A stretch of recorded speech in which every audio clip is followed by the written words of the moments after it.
Okay, today I have Sean again on the phone, and he's dialed in, so hopefully this works.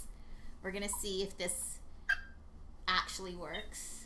Yeah, I'm doing one of my massive commutes home, so hopefully the sound quality's not horrible. Yeah, we're trying to do like multitasking, even though we're not supposed to be multitasking. But anyways, we're gonna try it.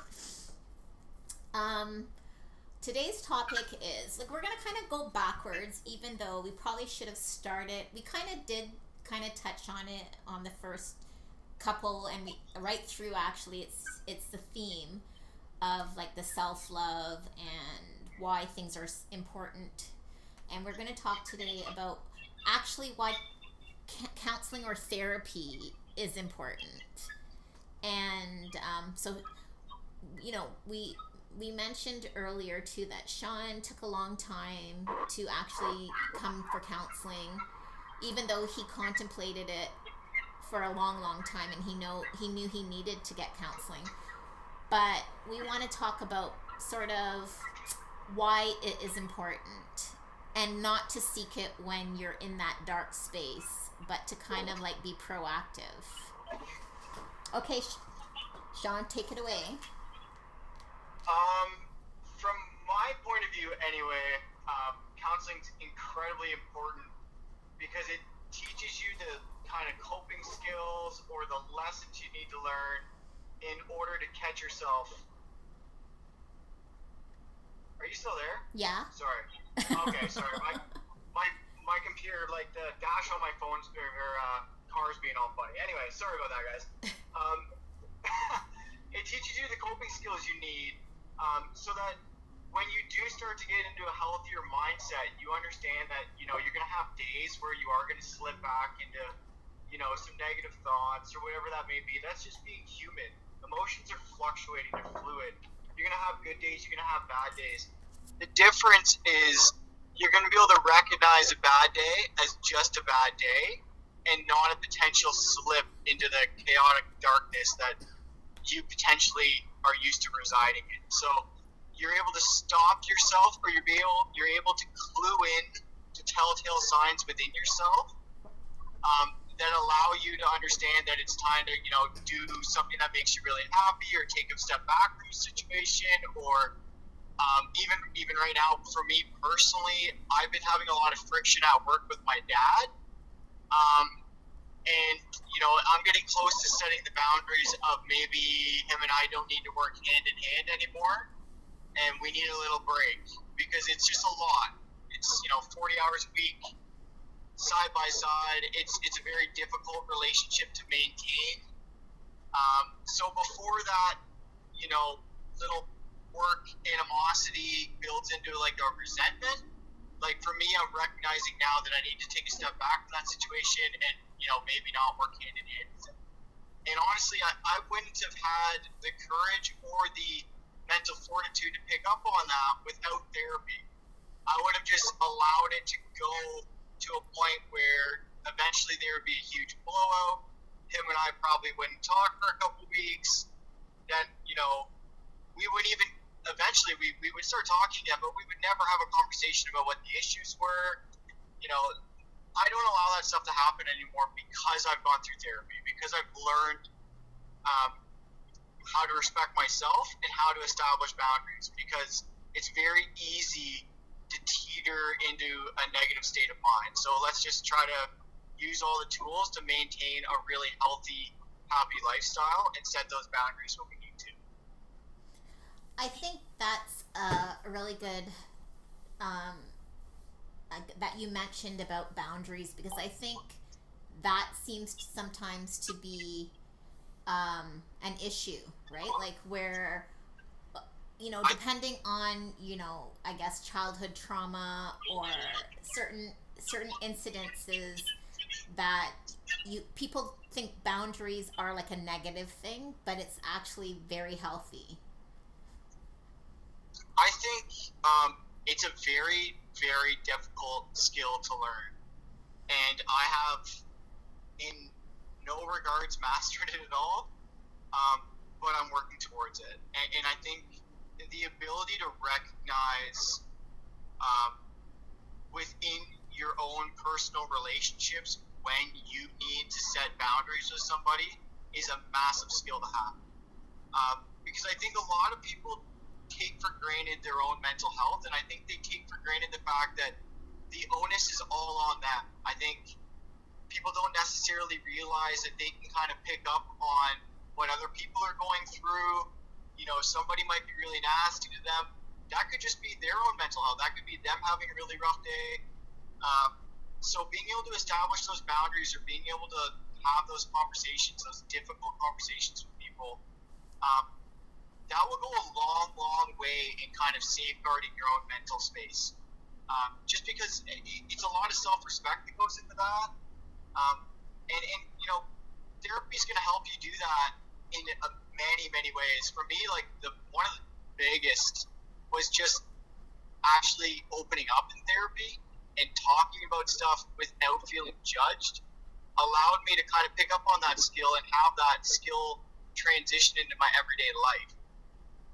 Where now if somebody has anything they want to ask me about my mental health, I'm always very transparent about it, even if it's, you know, something that I used to hold as, you know, a really big insecurity, or something that doesn't necessarily make me look like the best person in the world. I'm always very honest and transparent with it, because for me, the more I bring these issues to light, the less power they have over me. So it goes that way with setting boundaries as well. If somebody's really bothering you, or, you know, one little thing is messing with you, just have a conversation. It will go a long, long way.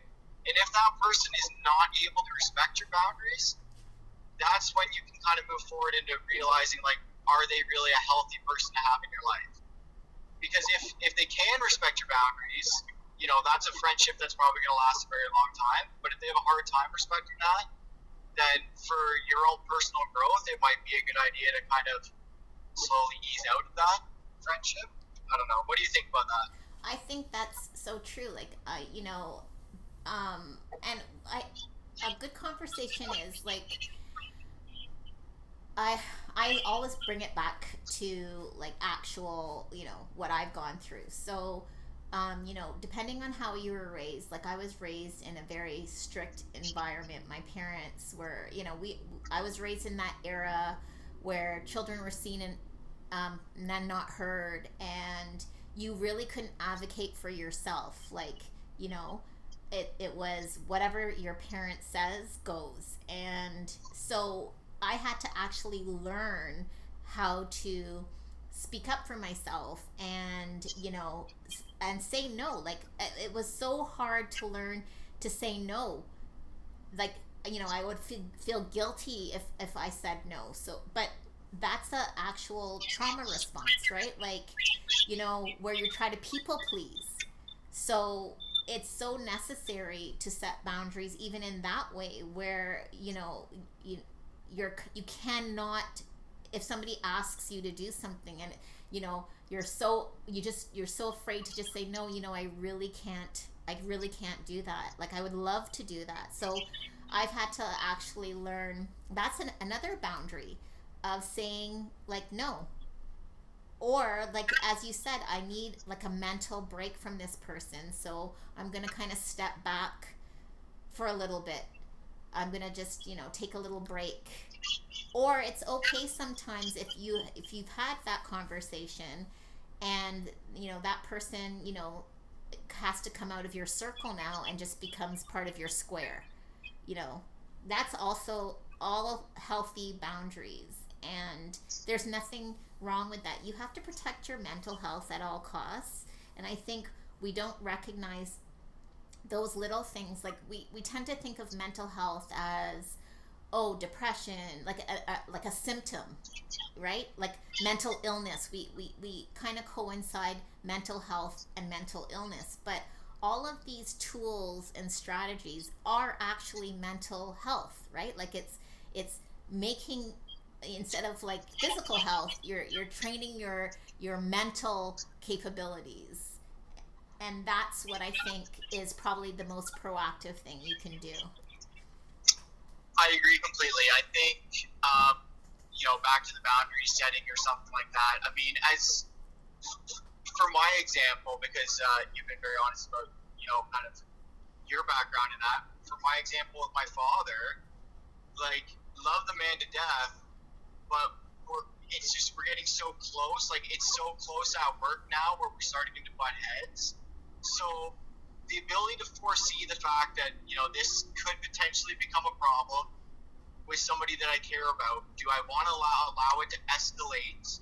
Or, can I redirect while we're still at like a number 4 or 5 out of 10?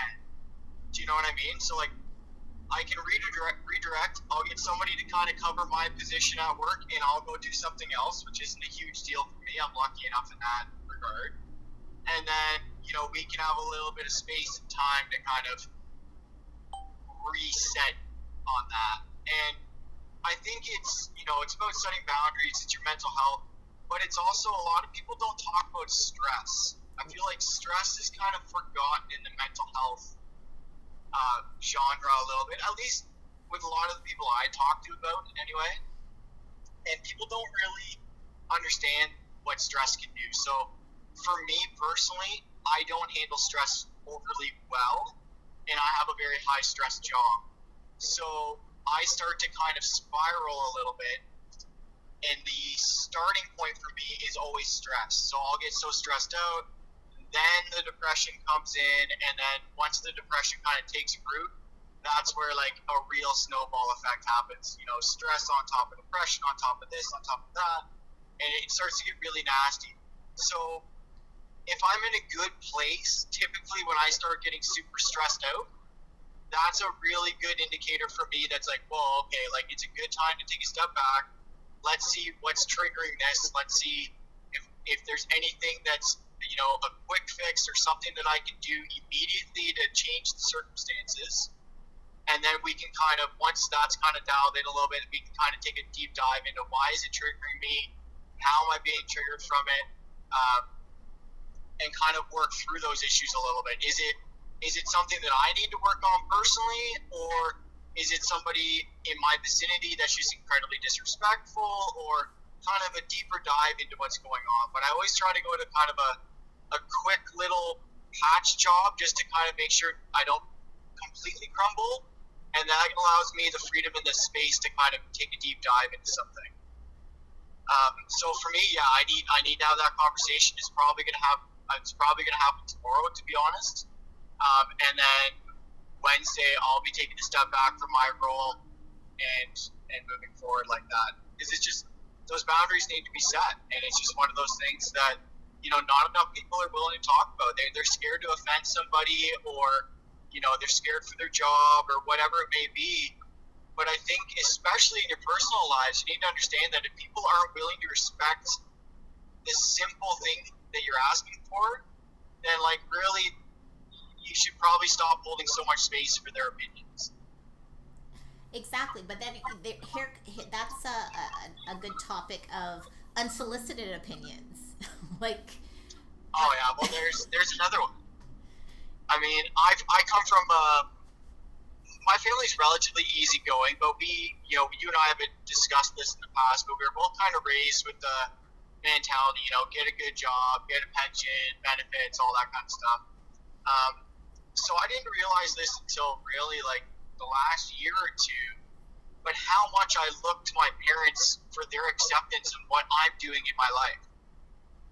And I'm not gonna lie, like, as I go down this kind of personal growth journey, and I've done a lot of therapy, and I've done a lot of talking, and I'm starting to kind of through all the fog, pull out who I want to be and who I really am as a person. I'm starting to realize that, like, me looking for their approval is something that is stressing me out and kind of is starting to push me down a path that I don't want to go anymore. So now I'm having the internal conflict of, like, I want to do, a career change, or I want to do this. And in the back of my head, I always have to go, oh, well, are they going to be okay with this? Oh, are they going to approve? And I'm starting to realize slowly now that I'm like, I don't need their approval. This is my life. I get to live it the way I want to live it. Well, so I would have never had the skills to kind of slowly pick that out of myself without going to therapy. And I think that's a necessary conversation, because I think people have this vision of you sit there and you're on this couch and you're just talking, and that alone is kind of like, a same thing, opening up. But it's sort of like a gym membership, I guess. So, you pick a gym based on your needs for your physical health, right? Like, you're not gonna, some people like Planet Fitness because of the simplicity of it, but some people want Good Life, or some people want a home gym. That's just like therapy. It's not a one size fits all. You're gonna have to find a counselor or a therapist that works with you, that's a good fit, that you feel comfortable with. And I think the first step is just to kind of like seek it out, and you don't have to wait till there's like a serious issue in your life to seek it out. Like, sometimes a lot of it, and as Sean can attest, is just conversations.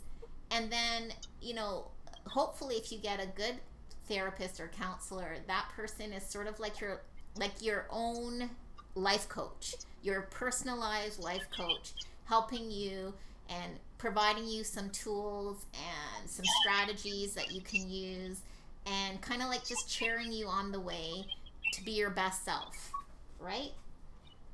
And I agree completely with that. Completely. And if that's not working, like if you do have like therapy or counseling and you're not finding those results, again, just like boundaries, you could say, this is probably not a good fit. I just, I'm in the same space.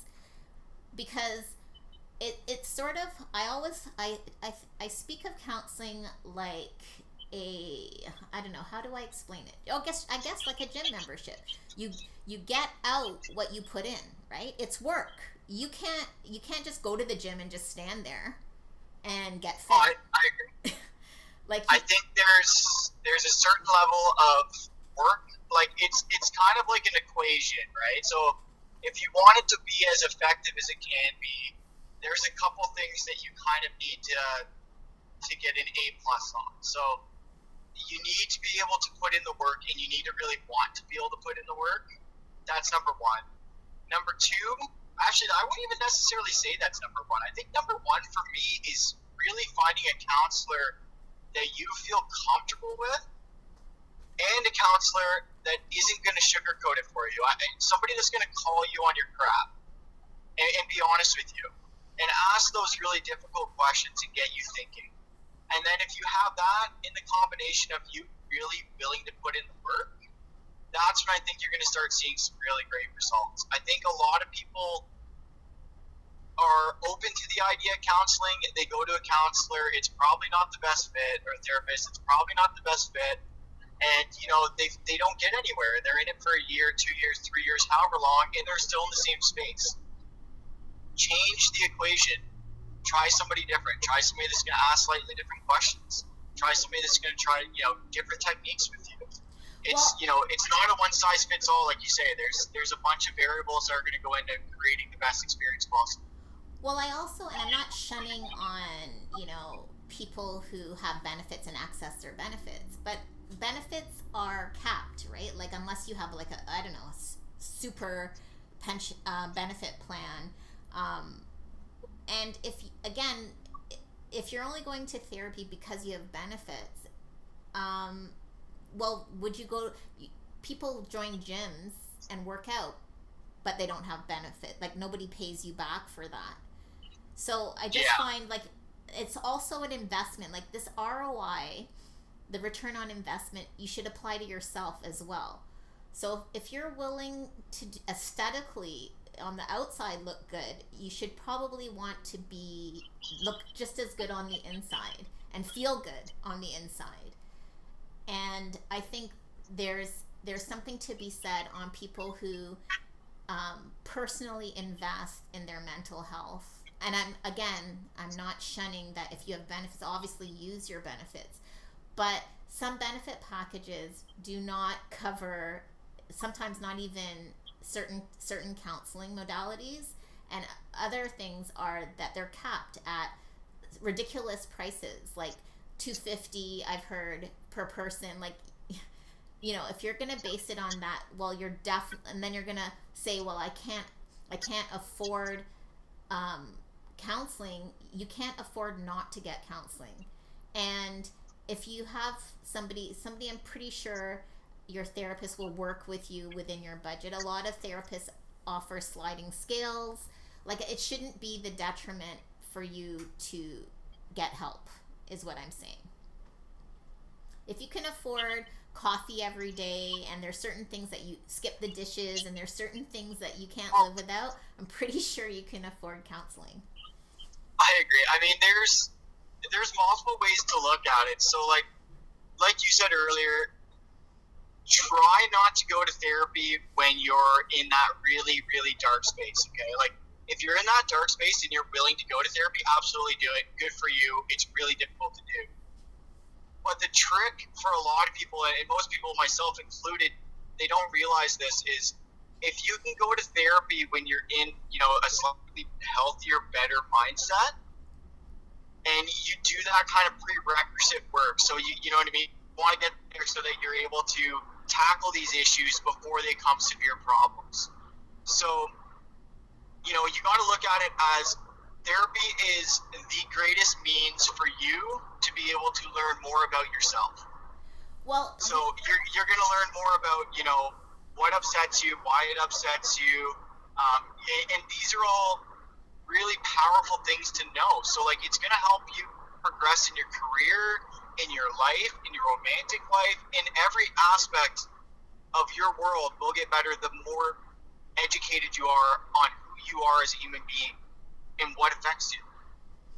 Well, I find it, and this is another area to speak about. Like, so you get clients that, they're actively coming and they're feeling good, and then they're like, okay, well, I'm good after like maybe 5 sessions.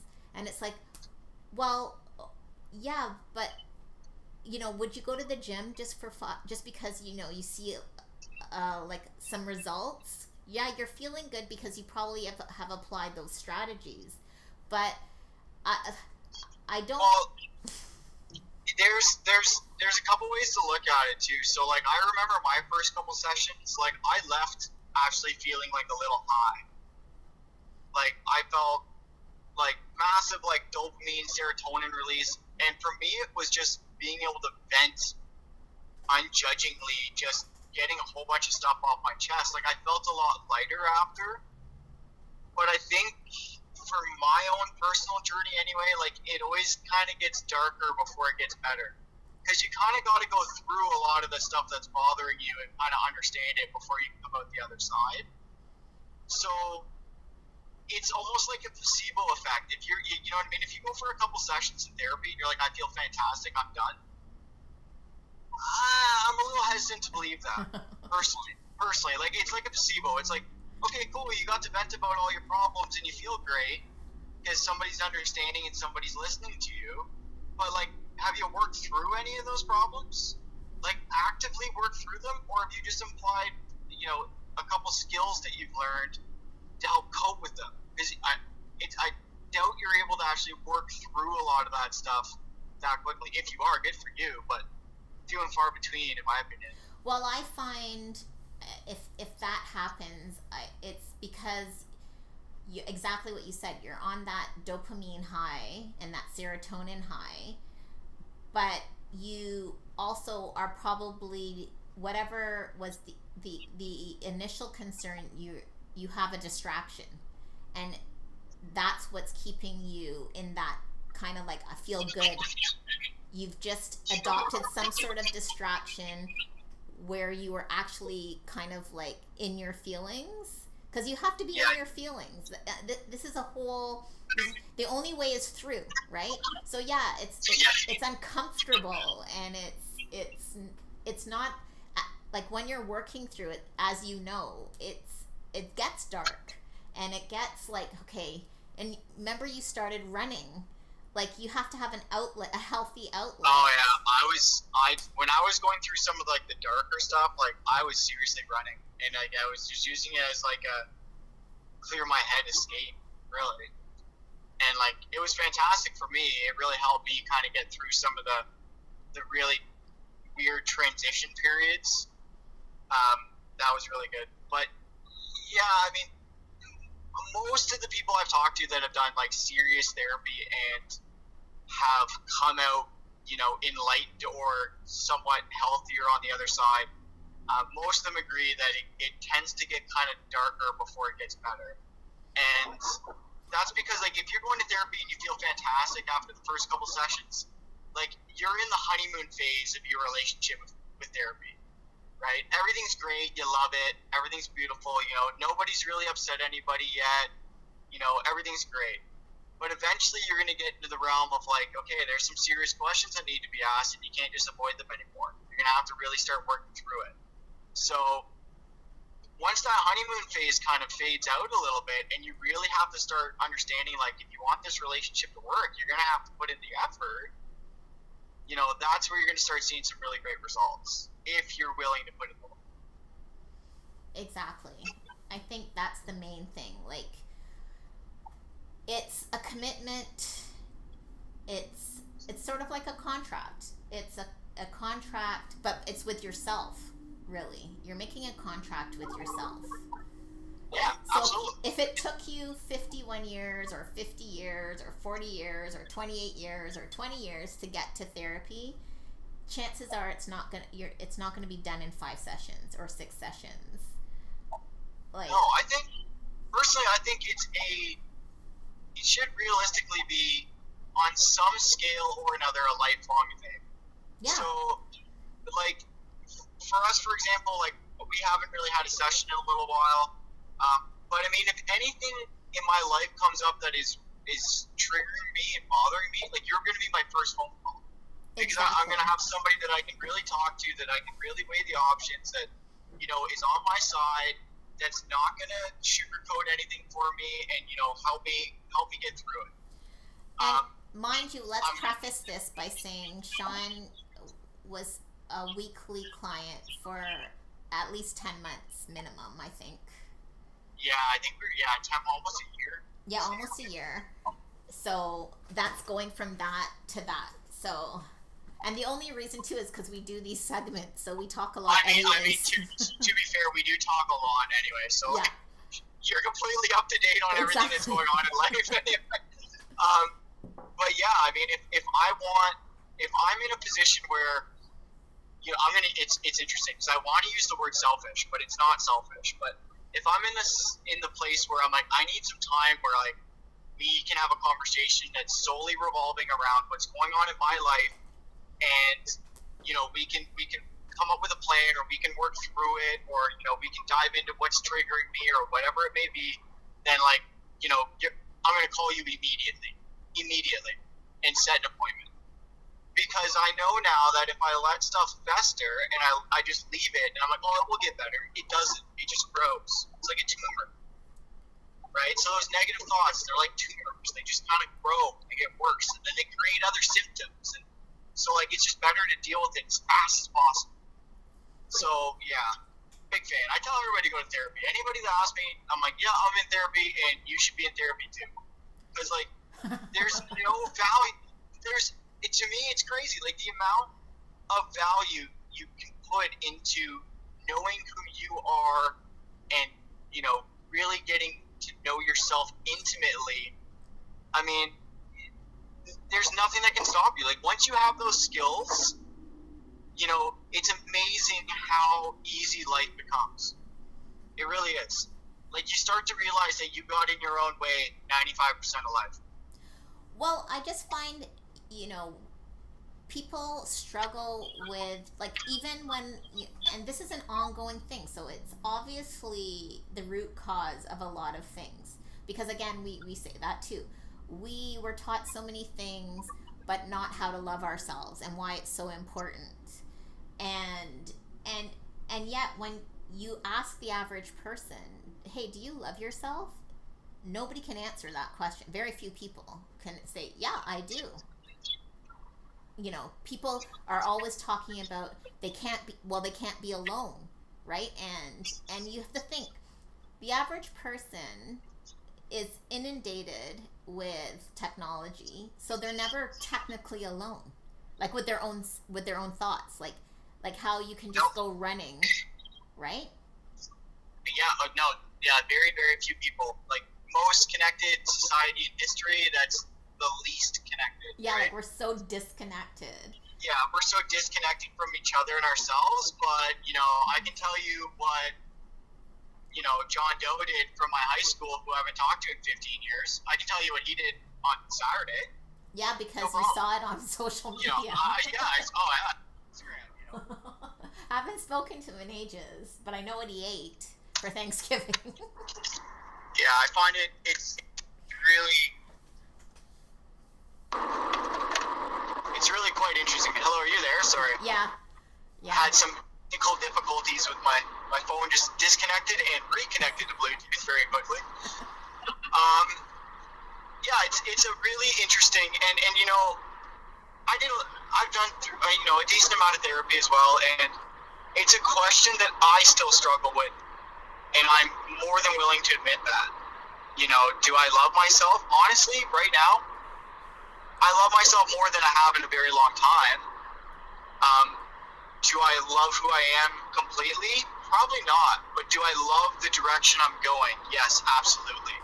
So, it's for me, it's kind of a sliding scale. Like I'm making progress on it, and I'm able to recognize the things that I wasn't so fond of, and I'm working on those. So it's interesting. It's a very simple question with very complex answers. That's right. And for me, it could be different for everybody, right? No, but for me, that's I think there are, people, if they were going to be completely honest, I don't know how many people would admit, like, the truth of that. But yeah, it seems it seems concurrent in my practice that, you can ask that question, and a lot of people can't really ultimately answer that question, or they know that they don't, or they ask me how. And it's hilarious because self-love is really a selfish journey. Like, I can't tell you how to love yourself. I can tell you how you're not loving yourself, right? Yeah, exactly. All those big red flags that are waving in the air. I mean, for me, it's really quite interesting with my new partner, because she grew up in a very entrepreneur family where her and I, the disconnect on career choices, it's not necessarily a disconnect, because I'm very slowly kind of drifting towards her line of thinking a little bit. Like, I'm allowing myself to evolve, and I'm slowly, shedding the constricting thought process that was placed on me by my parents in a very loving way, but like, it's still very restricting. And like, I tell her, I'm like, hey, maybe, I got home the other day, I'm like, maybe I'll go sell Teslas. There's a job opening selling Teslas. And she's like, cool, go do it. And I'm like, do you want to know how much it makes? She's like, I don't really care how much it makes. And I'm like, okay. My brain doesn't do that. My brain's like, how am I going to financially support everybody? How am I going to do this? How am I going to do that? And for her, she's like, if you enjoy it, go do it. We'll just change our lifestyle. But that's what people are afraid of doing. Like, they don't understand that we change, like, everything is money for time, right? Everything is money for time. And you have to figure out what the value of your time is. And that's all you have to figure out. Those are the keys. It's not, I agree completely. And it's, the valuation cannot just be income potential. No. It has to be, you have to incorporate, stress loads. Something, does your job bring you some level of joy? Like, do you genuinely enjoy going to work? That's why you have to put it for money for time, because your time should be priceless, right? I agree completely. So when you're putting a dollar amount for that priceless, because we only have a limited amount of that working time. Let's put working time, where you're physically able to work in this life, right? Yep. So that's where you have to figure out, and once you do that, you can figure out what your return on investment is. What is your value, and which is money, for your time? What does that break down to? And if you're, because like you have to remember how we were saying you have to do it backwards. You can't just look at the paper amount that you make.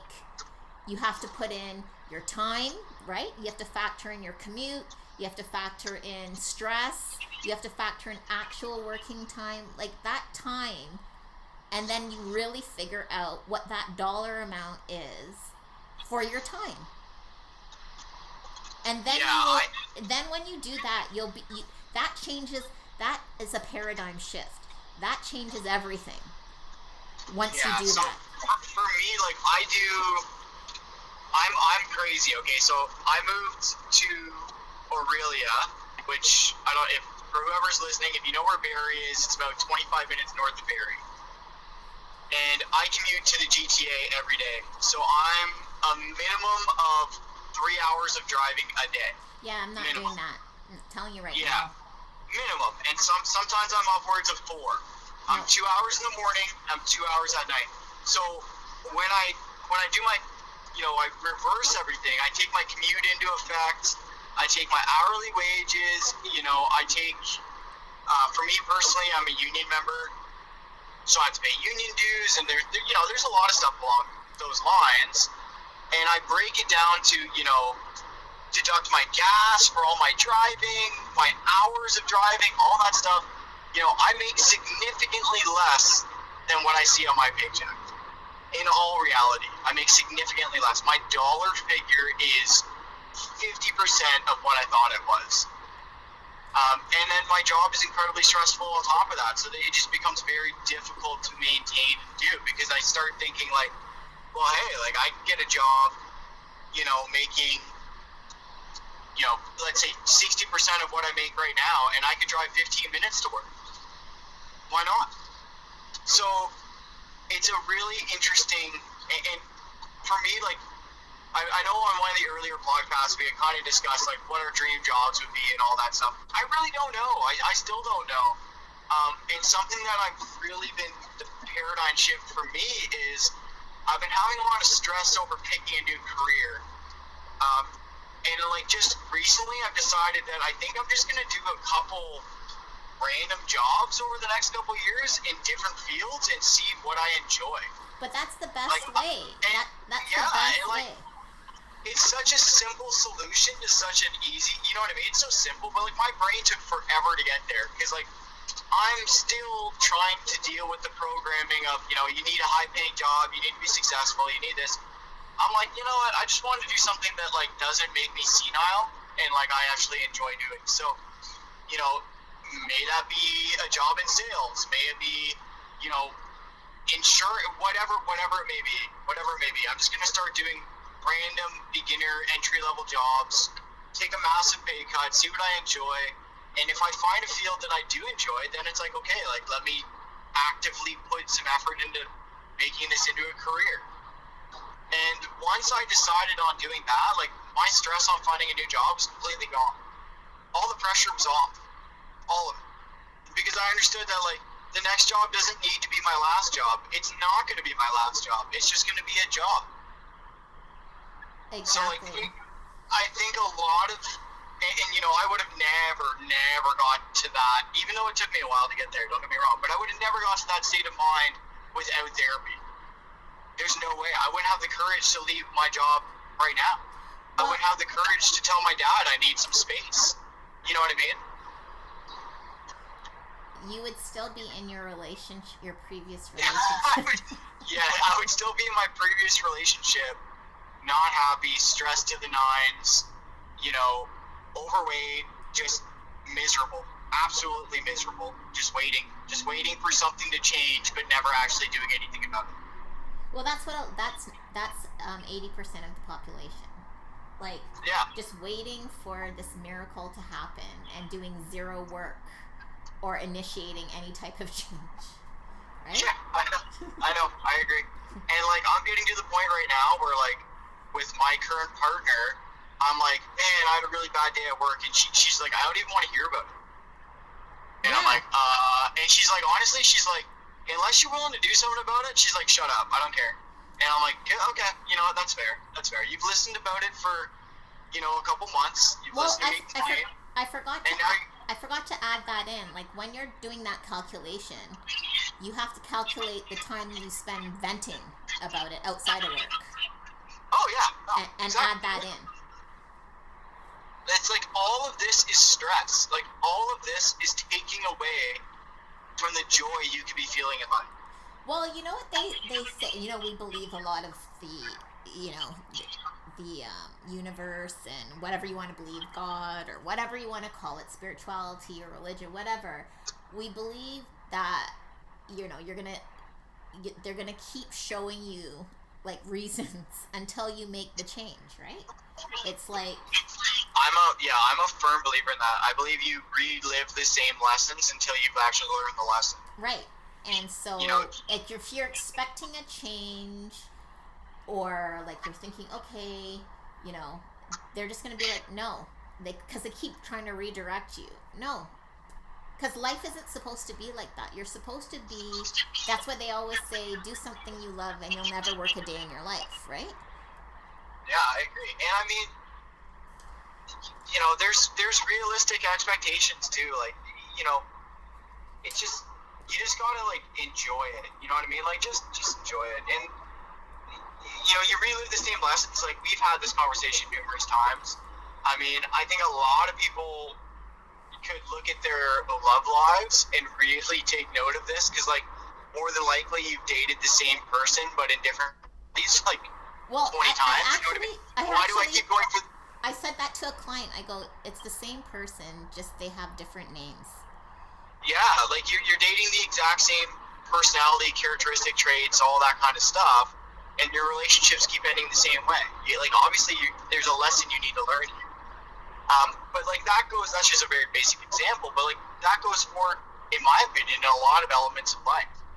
Like, if you keep doing the same thing and expecting a different result, I mean, you're a little insane, right? So you need to be able to look at yourself objectively and, you know, learn some lessons and move forward, and therapy helps with that. It helps open your eyes to be able to see the patterns.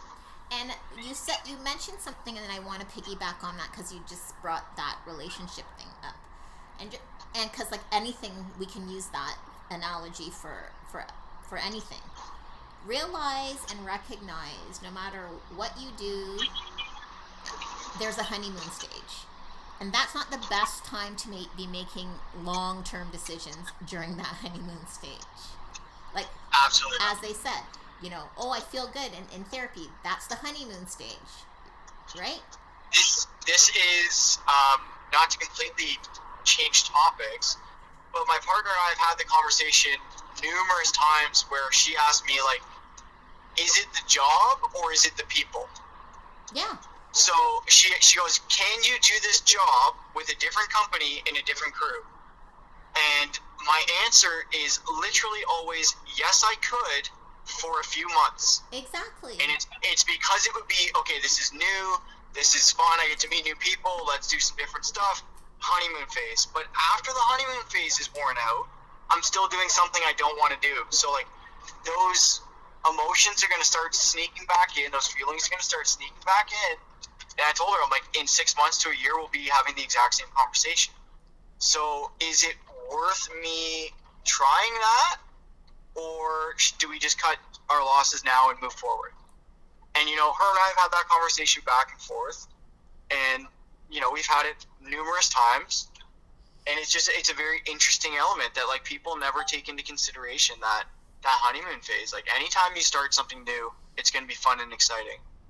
But after a few months, that's the real test, right? Like, are you willing to put in the work, and do you still enjoy it?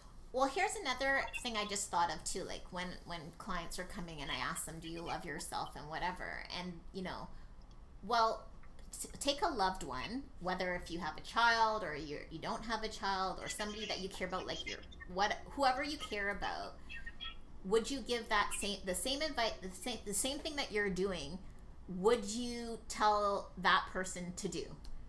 Like, If somebody Yeah. somebody told you the exact same issue that they're telling, like you're telling me, I say, would you give that advice to that loved one? And the answer is always no. So it's so simple. You don't love yourself as much as you love somebody else.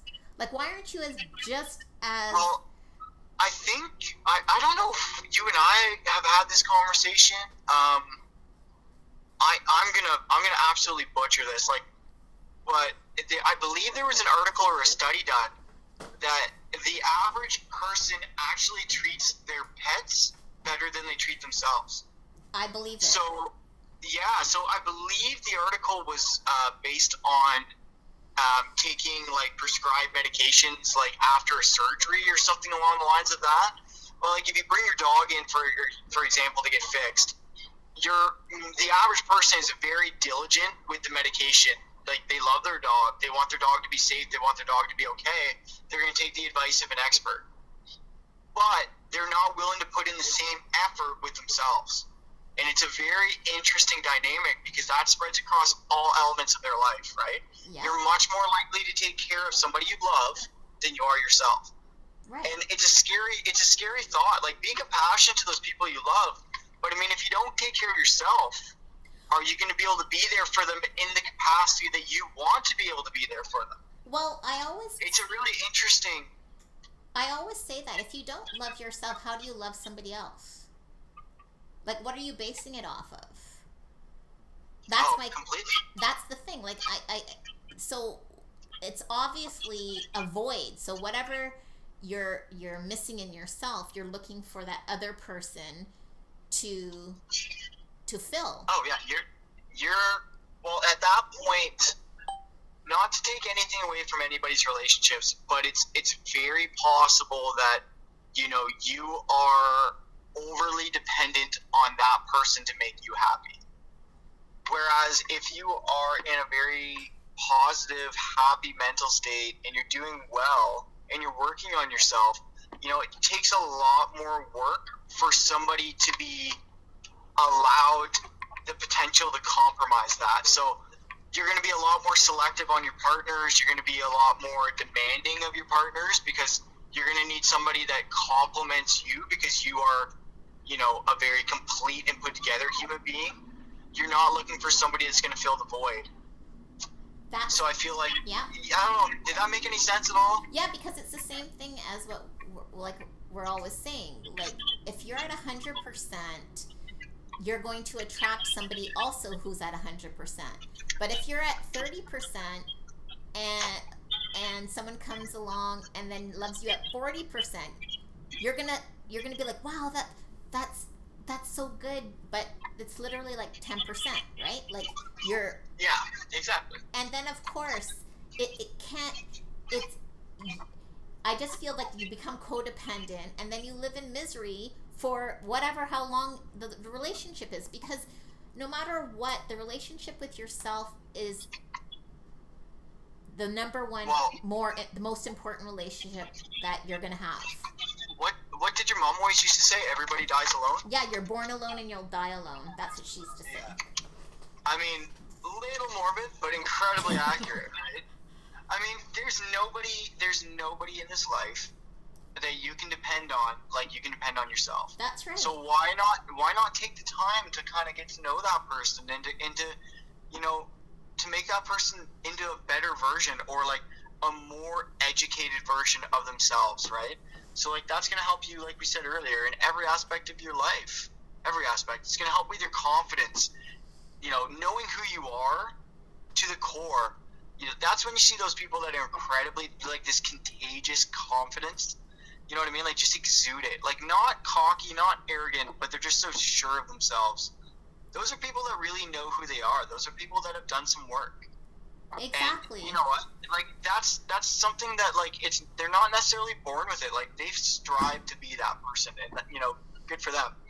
Because it's not easy. It isn't easy.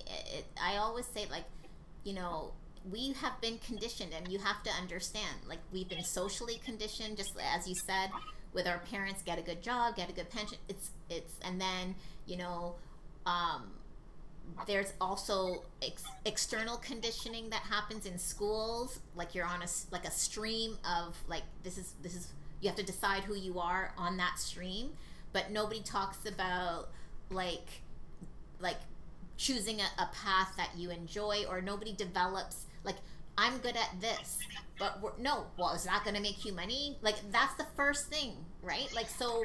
Oh, absolutely. Like the school system should be really, really, really trying to develop natural talent within individuals. Well, it's proven, like, and as parents, we succumb to the same thing. When a child brings home their report card, you skip all the good grades and go to the bad grade. Like, but it's clear and evident where your child's strengths lie in that report card, right? But we focus even on jobs. Sorry. What do they do? The first thing is tell me your strength, tell me your weakness. Well, why do you care about my weakness? Then put me even especially in a team, develop that let that person thrive with their strengths, and then who cares about their weakness? Then that's somebody whose that strength is some person. That's why there's teams. But it's just like we're so conditioned to focus. You have to be I guess flat instead of, well, I excel at this, but yeah, I'm not so good at that. Like my son, he is well, I always say he's a natural brain, and he is. He really is a natural brain. I'm not just saying that because I'm his mom. He had to be challenged in school academically because he got bored. And which is why I put him in French immersion, because just so that he wouldn't be bored, because he was just excelling. And, that leveled it off because he had to learn a different language that is not our mother tongue. I don't know French, so he did that all on his own. But he would struggle in English because he said he didn't like it.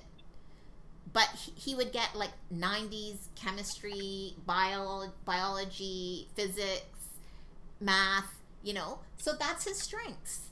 So who cares, if he had to work a little bit harder in English only just to keep the average up. But I even find that's even a disservice to his strengths.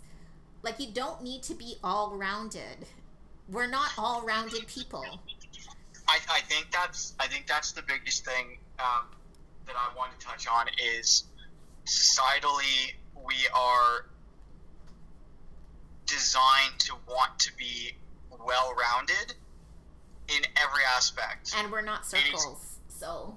Exactly. It's a very unrealistic goal. And I mean, it just goes to stem to the fact that nobody wants to admit that they have flaws.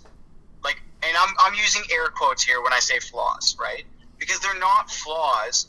It's just something that you don't naturally excel at.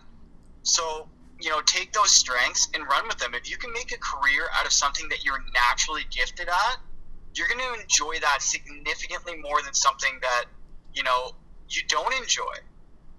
And that you just went into. I mean, I'm not sure, but did your son go to school to be an English major? Nope. I don't think so, right? I'm assuming he uses something along the lines of biology and chemistry. Yeah, he's in life sciences, so... Yeah, so, I mean, it makes sense, right? I find it interesting, and you're very well, I mean, your point on employers is well hit, too. So, you have to be well-rounded in every aspect, and it just doesn't really make sense when you're, a team member. If you excel verbally, good for you. You might not excel in the written word. Get somebody that's phenomenal written, doesn't do well verbally, pair them with somebody that's great verbally. I mean, it's a really simple, if companies want to design themselves to be able to use people running at 100% of their strengths all the time, they'll be significantly more successful than trying to find one person, one rounded person to fit into a triangle peg, right? It's not going to work. Well, it's just such old school thinking. Yeah, when I was a training and development specialist on a team, I was I excelled at developing curriculum. Like I like the training plans and the training, the actual presentations. Even my colleagues were like, "I'll train anything Karen developed," and I liked doing it. I enjoyed doing it. It was my strength. And then my manager would say, "Yeah, but you have to train." And I, even though yes, I was good at, I would get good evaluations as well in terms of training, and people were like, "But you're so good at it." I don't like it. I don't like presenting material, right? Yeah, so now it's just a chore. Right. And it's, I find, and they say that the test to see if you are good at something, because even if you might be good at something, but do you feel energized after you do it? That's the test. If you come out of whatever you're doing, even if you're good at it, right? So like your job, you know you're good at it, you excel at it, but are you energized when you finish? Oh no, I'm drained. Right. Like, it takes every ounce of me. Which means it's not your passion. It does, just because you're good at that's. Let's preface that by saying, just because you're good at something does not mean it's your passion. So those are the tests too. But if you feel energized, great. Then that's you're good and it's your passion. Win-win.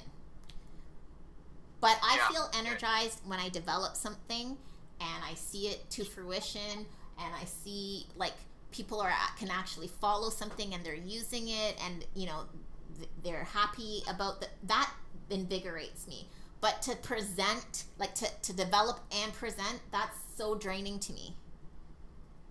And it's so like as an employer, I mean, now you're taking an employee that is gifted and doing well. So like you had phenomenal critiques from other people employees. Who have to train that exactly. They love training. They love training. Exactly. And now you're taking somebody that's naturally gifted, that's going to help set up the rest of the team, and you're putting them in an environment that's going to drain them and literally sap the motivation out of them. That's what she said.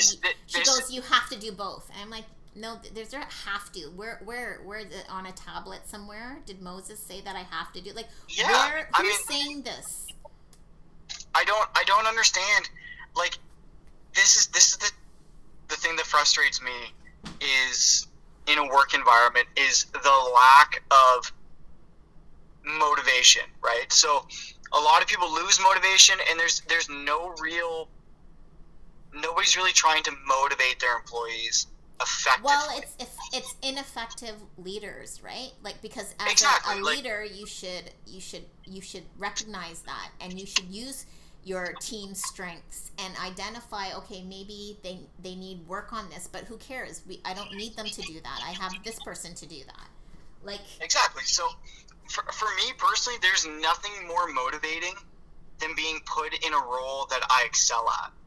It's confidence inspiring. It's a lot. So like if you're put in a role where yeah, man, I got this. Like, that's very motivating. When you're put in a position where it's not really something you want to do, and you're doing it out of sheer obligation, that brings out a lot of negative energy and a lot of negative thoughts. Like, that's just motivation zapping. So I'm really curious to see what happens over the next 15 years or so. I think there's going to be a very massive shift in the workforce. Well, it's happening now. Aren't they saying, they can't find employees because people are recognizing that this pandemic, a lot of staff, the ones that actually kept their jobs and went remote, and then now the employers are demanding that they come back to work. When it was convenient, we worked from home, and now you want to force us to come back to the office, when now people are seeing the benefits of working remotely. Yeah, no, I agree. I think there's going to be it's not just that. I think there's going to be a shift. I think there's going to be a lot of old school ideologies that are going to slowly start disappearing. And I think some of the newer way of thinking is going to start creeping into the workforce. I would hope so, but I'm in construction, so I mean, I'm sure there's a lot of tech out there, like tech companies, where it's all new school thinking. but honestly, like my dad can barely work a computer, so like it's pretty. I think tech's a pretty young trade.